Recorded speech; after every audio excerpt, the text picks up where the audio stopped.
I feel like we're living in a kind of a movie paradise. I'm glad we can deliver that to you.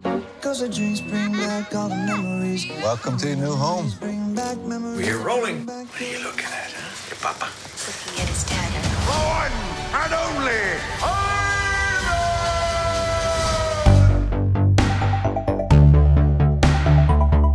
I honestly find Mac to be one of the most fascinating characters in this film. Pop culture history is so filled with like these evil ringmasters, and it's interesting that he kind of bucks that trend, and it does ultimately add such an interesting extra level to the emotional impact of the ending. And I'm just curious about the kind of conversations you had with Thea Sharrock about that and just your own personal approach to the character. I've always been attracted to complex characters, as you know, and characters that are able to show their shortcomings, their frailties, their fears. To me, that's very human.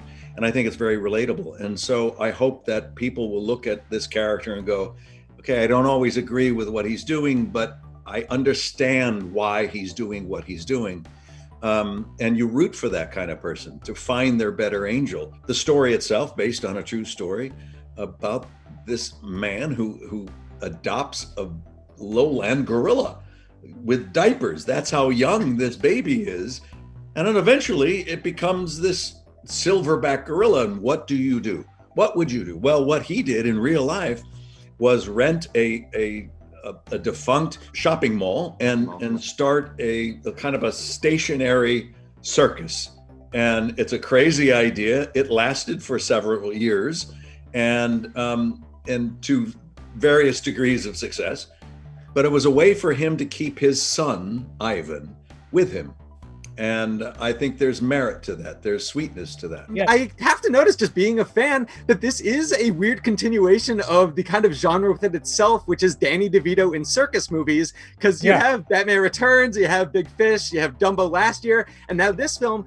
I'm just curious about kind of your relationship. I don't know what it is, but I like the circus. I guess I'm drawn to it, or it's drawn to me, or whatever. But, with Bob, the wonderful thing about the character Bob in The One and Only Ivan is a footloose and fancy-free kind of devil-may-care character who lives on the street, who thinks he has the world on a string. It's a lonely haystack on a late summer day.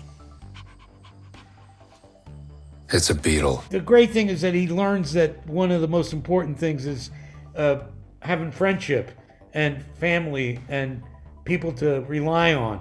I'm curious also specifically about just casting Sam Rockwell and kind of what quality he had that made you feel like he was the right choice for the part. I wanted to have somebody and Sam was one of the very first people that I thought of. I wanted with Sam, I felt very strongly that I knew I could get let's say, a more emotional performance out of him than we come to expect from him. How you look and how you behave is so much part of what you do. When it's just your voice, you are literally stripping down the actor to the absolute core, the essence of what it is that they do, which is their performance. And therefore I felt I could really push him to new places.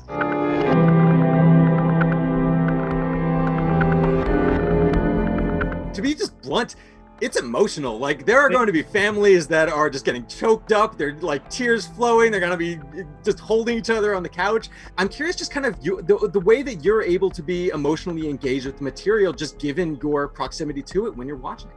Well, I mean, you just have to dive in. That's the whole idea of like, if you're fortunate enough to have people who are in that same mindset. I mean, Helen Mirren just giving, caring, Sam Rockwell, Angelina, everybody, Brooklyn Prince. There's a family spirit that allows your creativity to if you're aiming at the bell, to ring the bell, it helps to have the people around you who are there to support you. I don't know if you saw my other movie, but I'm not afraid, I never have been, to produce work that tries to really engage emotionally with an audience. Going to that emotional place makes you literally feel different afterwards. What I wanted with this movie was that it wasn't too sad too much of the time.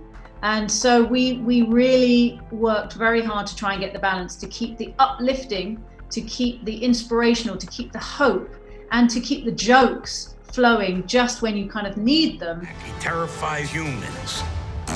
You're not terrifying. And you get to the very end, you know, whether you're smiling or whether you have tears in your face or both, you've been on a journey that's taken you up as well as down. I've recently been doing a Breaking Bad rewatch, so I just want to say thank you for the insane emotional whiplash that I have experienced. I'm glad we can deliver that to you. But like Breaking Bad, as well as the one and only Ivan, it all starts with the written word.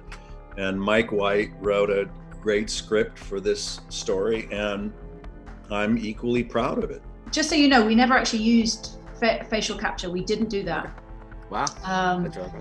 So how we created Ivan was really interesting method of, the first thing we did was we examined literally every single gorilla in captivity across the world, so that we could look at what made them different, what was it that felt right in terms of Ivan's features, in terms of how he walked, in terms of how he responds to other gorillas.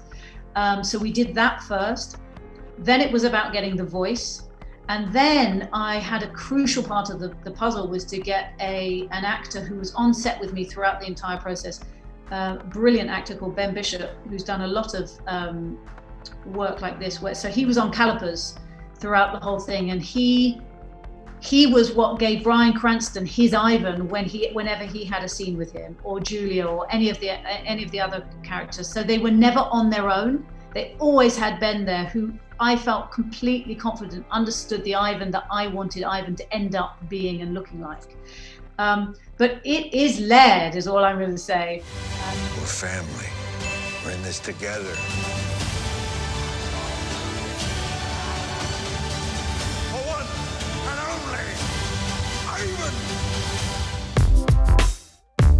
I planted a tree in my yard, and I have a bird feeder, and I've been looking at my birds enjoying the seed, and it's like really that's kind of cool. Are you sitting in front of your DVD library?